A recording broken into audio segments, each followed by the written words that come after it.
মই কওঁ আপোনালোকক ৰাতি 6টা বজাত খোৱা বোৱা শেষ কৰিব আকৌ ৰাতিপুৱা 8টা বজাৰ পৰা খোৱা বোৱা ষ্টাৰ্ট কৰিব এটো এটা পুৰণা নিয়ম আয়ুৰ্বেদৰ মতে এই নিয়মটো সুস্থ স্বাস্থ্যৰ কাৰণে আয়ুৰ্বেদেও কয় এই নিয়মটো পালন কৰিবৰ কাৰণে 2-3 দিন হয়তো আপোনাৰ 6টা বজাত খোৱাৰ কাৰণে আপোনাৰ ভোক লাগিব পাৰে খোৱাৰ সময়ত কিন্তু লাহে লাহে বডিয়ে 2-3 দিনৰ পিছতে দেখিব আপোনাৰ বডিয়ে নিজেই বস্তুখিনি এডপ্ট কৰি লৈছে আপোনাৰ আৰু ভোক নালাগে আমি আমাৰ শৰীৰটো নিয়ম কিছুমান যদি আমি পালন কৰি লওঁ সেই নিয়ম মতে শৰীৰটো চলে আৰু আমাৰ সেই মতে কাম কৰিবলৈও ভাল হয়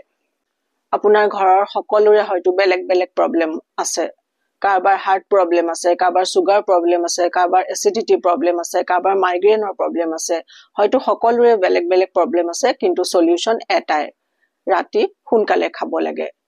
সো আপোনালোকক এতিয়া মই এই কথাখিনি কলো